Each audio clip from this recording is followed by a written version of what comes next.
We'll start today with the biggest threat to Justin Trudeau's leadership since 2015. The Prime Minister is facing mounting pressure internally from his caucus to step aside, following what MPs told CTV News was a fraught and later secret caucus meeting last week. A group of MPs determined they wanted to ask the Prime Minister to reconsider leading the party into the next election. One portion of that group decided they wanted to tell the Prime Minister directly. That has not yet happened. The other MPs, primarily Liberal backbenchers from Atlantic Canada and Southwest Ontario, determined a more organized effort was finally warranted and are circulating a letter of sorts that ties them all together in essentially asking, not demanding, the Prime Minister reconsider his leadership. Multiple Liberal sources have told CTV News dozens of MPs have committed to signing the letter. The Prime Minister was taken by surprise by the news, which broke while he was traveling back from the ASEAN summit in Laos.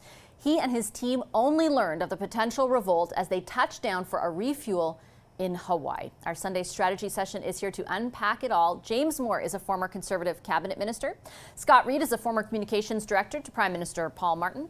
And Kathleen Monk is a former director of communications to the late Jack Layton. I think, Scott, in theory, this would not come as a surprise, given the two by-election losses, given the we'll keep on keeping on message since those losses.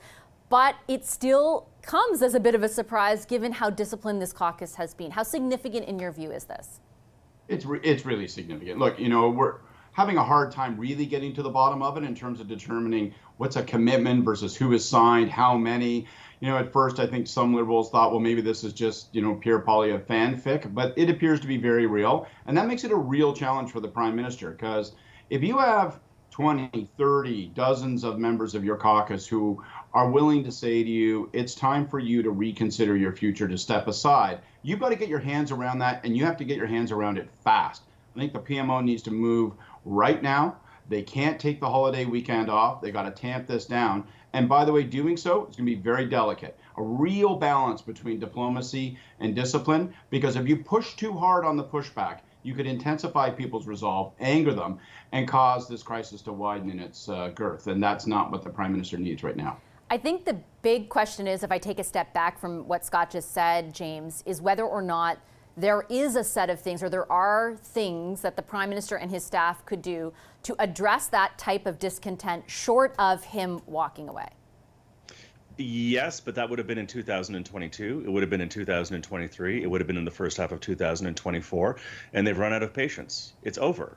And I think what Canadians see is, whether it's 5 Liberal MPs, 15 Liberal MPs, 30 Liberal MPs, the people who know him best and trust him most with their careers and their political lives, say that they don't have confidence in him. So the headlines coming out, and that we talked about for the rest of this week, is that Liberal members of Parliament have lost confidence in him. And this is on top of course, the two by-election losses and two of the safest Liberal ridings for the past century. This comes on top of polls that showed that of the 32% of Canadians who voted for Justin Trudeau in the last election, half to 2/3 of them don't want him to run again. 3-to-1 net negatives, 3-to-1 fundraising disadvantage relative to the Conservatives. It's over. And it's just up for the Prime Minister to decide if he wants to try to find a dignified exit for himself. Kathleen, it's kind of remarkable that it took a caucus where the Prime Minister and his Chief of Staff were out of the country for this to become what it has become. And I say that only because I think all of us have spoken to MPs over the last number of months who were resigned to this idea that he was going to be the leader, who really felt like they were going to lose, particularly after Montreal and Toronto, but still were unwilling to do anything formal like this. It sounds like the wheels came off that plan and changed and morphed into this one during that caucus. Yeah, after last Wednesday's caucus. And that's what's surprising, that actually the Prime Minister has this habit of kind of traveling with his leadership entourage. And frankly, it's a failure of caucus management, not kind of keeping the leadership, the Chief of Staff, other people at home when the caucus was so grumbly, so to speak, because they could have tried to tamp this down in some way. The only thing I'd build on what James just said, I think there are some things the Prime Minister could do, right? They've got a week before the House returns back to Parliament. They could actually, for one, name a campaign director, which they haven't had since early September. Kamala Harris, when she became the nominee in the state, she had a Chief of Staff and a campaign director within 24 hours. I don't know why it's taken the Liberals so long to do this.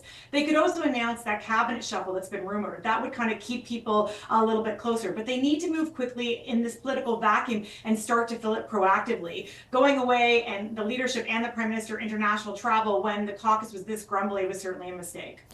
I think, though, also even the idea, for example, here's some of the stuff that has been conveyed to me, Scott, that Katie Telford, as chief of staff, moves over to the party, for example. Someone like Brian Clow, who's also in his office, assumes that position. That Andrew Bevan, who's the chief of staff to Chrystia Freeland, the finance minister, becomes the campaign director after Jeremy Broadhurst left. Like, does any of that, do you think, translate to MPs as wholesale change?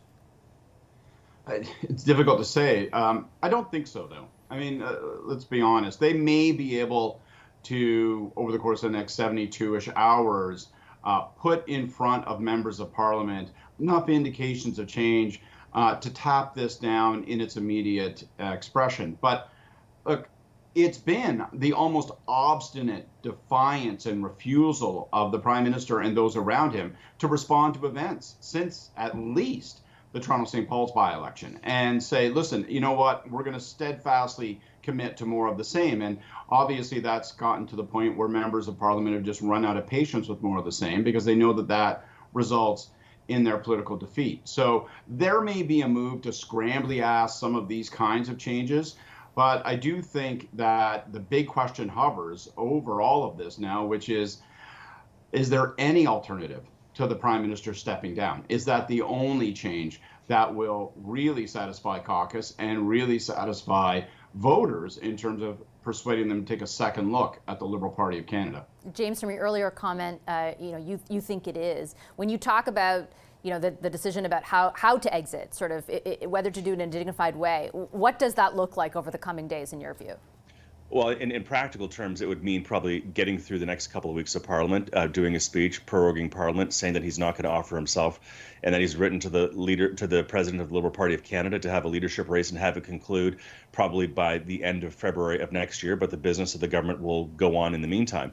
By the way, while all this is going on, and while Parliament is being ground to the halt, and the confidence and supply agreement is torn up, and the Bloc Québécois are making unreasonable demands, and while all this, sort of drama is happening within the Liberal Party, the public is only going to get more angry and more anti-government, anti-liberal, because we have real issues going on in the world. We're now in our 7th straight quarter of per capita GDP shrinkage. We have, threats of violence continuing to happen, and expanding in the Middle East. We've got the situation in Ukraine. I mean, the world is getting dangerous and darker, and Canada's economy is not moving forward. It's going backwards, and Canadians are impatient with a parliament that's going nowhere, a prime minister that's going nowhere, and now a Liberal Party that's going to be trapped in its own vortex of self-obsession. So it's all bad for the Liberals. It didn't. That message didn't really seem to resonate with Liberals too much until now, Kathleen. If the Prime Minister does step aside, do you think a replacement could change the trajectory of the party heading into another election? Potentially. I mean, we can look at other examples where that's happened recently, especially south of the border, but I'm not sure if we have the same kind of strength in a bench in terms of other candidates that could possibly take Justin Trudeau's place. And historically, just an important reminder that these kind of caucus coups that happen when they try to overthrow a leader, I can think of an example in British Columbia with Carol James, often results in that party spending years and years and years in the opposition benches.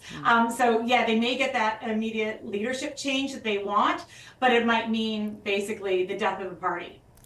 Scott, what are your thoughts on the potential for a replacement and what that does to the party heading into another election?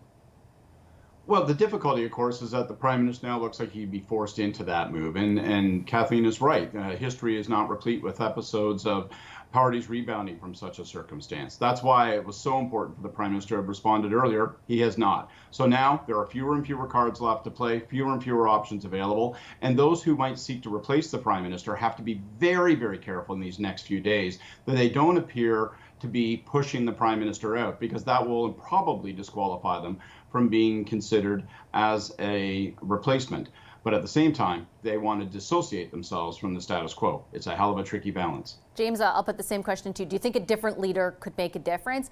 And how worried do you think the Conservatives are about the loss of Trudeau as their primary opponent?